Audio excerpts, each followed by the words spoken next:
up over this car, so I can get it on camera. There it goes. There's a buffalo in the road. It's freaking the tourists out.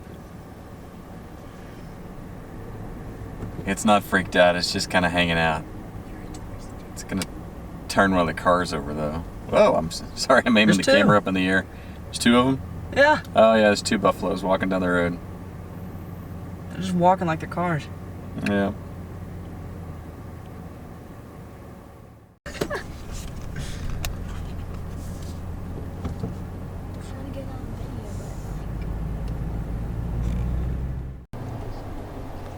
Alright, this is Red Rock Road, which follows along the Montana and Idaho border. It's a long stretch, 50 miles of forest road that then we're going to take into Ruby Road, which follows, I think it's the Ruby River, up through the Snowcrest mountain range. Nice rock formation off in the distance there. And explore this area. It's just a big long swath of nothing but national forest mostly, and we were told that it's a fairly high population grizzly bear area, so we're going to kind of be on our toes. Alright, we're still going along Red Rock Road. We're looking at this upper Red Rock Lake. It maybe is the spot to stop for the night. But we are right here on the Montana-Idaho border. We keep kind of bouncing back and forth between the states. But this is classic Idaho from how I remember it, which is just gigantic valleys in between mountains. Pretty cool. Sorry about the shaky camera here, but that's that big giant valley kind of concept that I was talking about. That's what I think about when I think about a lot of Idaho, are these really, really big valleys in between mountains. And I bet you anything, off in the distance there, if you can see those mountain ranges just peeking over the edge of that valley, I think that's the backside of the Beartooth Absaroka. Alright, that jingling you hear in the background, that's Scout's tag hitting the window as he's looking out. But nice little mountain range kind of boxing in this valley up here in front of us. And again, I don't know if we're in Montana right now or in Idaho. We're basically kind of meandering along the Continental Divide, which is the border of the two states. But that was a pretty rock formation there.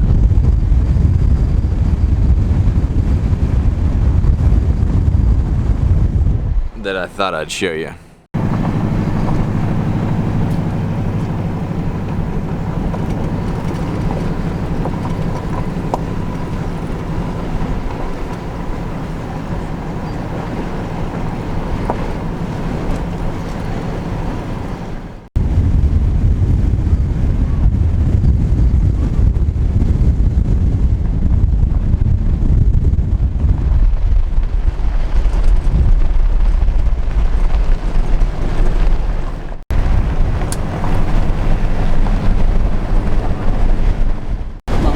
Alright, the wind noise is because I got the sunroof open, but so this is the upper Red Rock Lake, but I thought this little stand of trees right here in the middle, I don't know why, I just think that's really pretty. Especially with that off in the backdrop.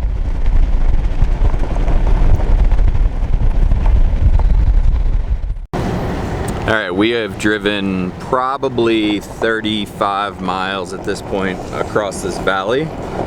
We're on the other side of it now, and as you can see, this valley probably goes on for another 50 miles. We're going to turn north into National Forest. It was kind of a mix of BLM land, and I think actually this land over here to our left is largely owned by Ted Turner. But this is a massive valley. Alright, we finally turned towards the mountains here. We're on the Ruby Divide Road, headed into National Forest, 7 miles from National Forest. Coming out of this valley finally into the mountains. There's a group of antelope laying right out there if you can see them on the camera. 5 or 6 of them, and going into this beautiful mountain range here in front of us. This is the Snowcrest Range, and we're in Montana now. Alright, we're making our way up Ruby Road here, Ruby Divide Road, into the Beaverhead Deer Lodge National Forest. And you can definitely see why they call Montana Big Sky Country. Everywhere you look is just sky or scooch.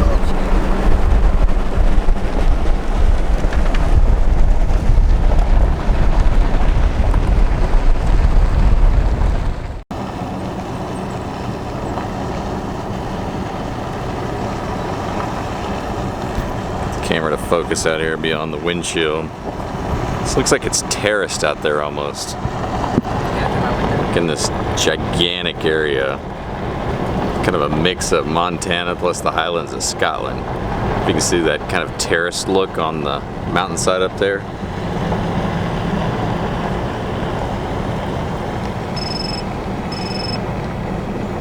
Sat in the road.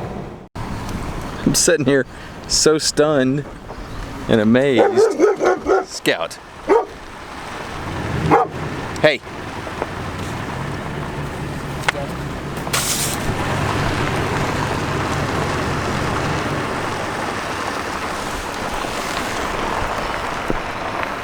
Sitting there so stunned and amazed, I didn't even really, like, it took me a minute to realize that we were driving by a bunch of wild horses and that I should be videotaping them standing in the road. Pretty cool. Alright, we found us a pretty sweet spot on the Ruby River in Montana here.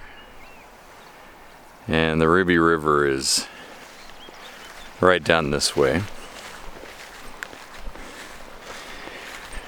Kind of came back, we were right up on the edge of the water.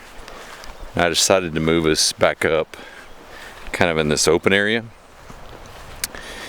so that we'd have a little bit more lead time when the grizzly comes for dinner.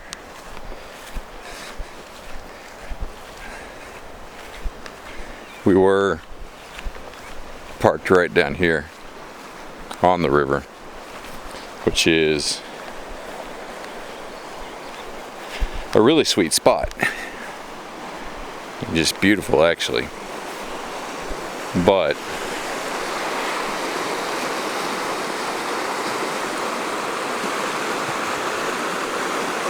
the guys at the fly shop in West Yellowstone, Montana told me to watch out for these willows because they make really good cover so you don't get any lead time. And I was thinking if we were camped down here right on the edge of the woods, we really wouldn't get any lead time. It's really pretty here though. Not been to this section of Montana before. There's my scout. He's going to be a valuable scout tonight, I think. So we moved kind of up on this little knoll in the field. So we got a little bit more of a perimeter. James is up on top of the tent, chilling out. Johnny's sitting in the truck still, chilling out. And we're getting ready. We looked up the fire regulations. It looks like you can have a fire if there's a fire ring, and we have a fire ring that we found out in the middle of this field. So we're in good shape there. We are at, my watch says 6,700 feet. My lungs say that we're a little bit higher than that. We'll see.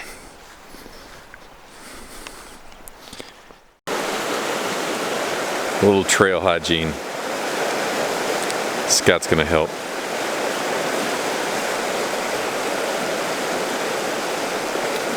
He's trying to get the courage to wash his hair. The water's cold.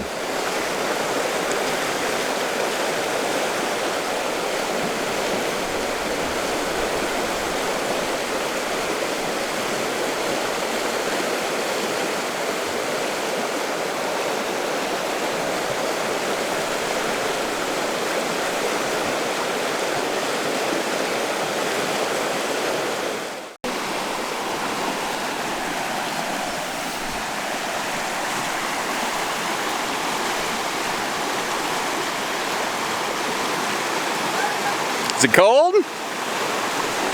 Too cold?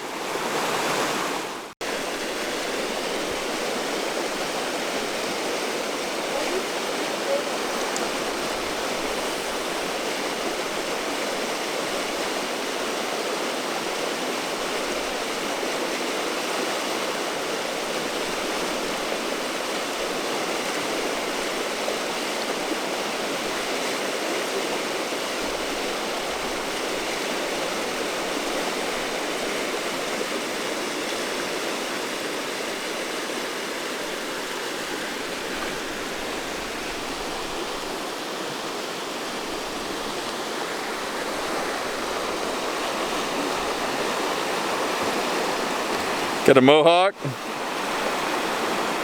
Nice. That's Doc Beast soap, by the way. Biodegradable, no detergent.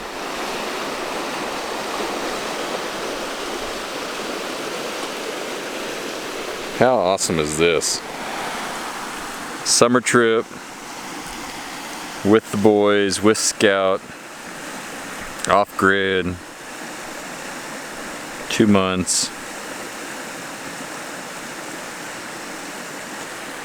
on the Montana-Idaho border in the middle of the wilderness. Can I do it? Alright, we're playing with our laser. Go slower. Okay, go faster. Or we're gonna go down the water. Whoa. Can I shine the laser? Hey, Scott, you can buy it. He's gonna get it in his eye. Let me see that. Wait. Oh. Okay, so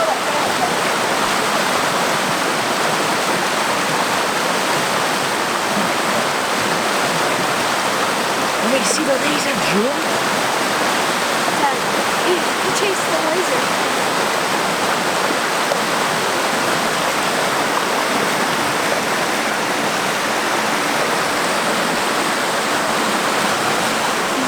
If you hold that or something, it can totally burn through. Shine like a moon. Ooh, that's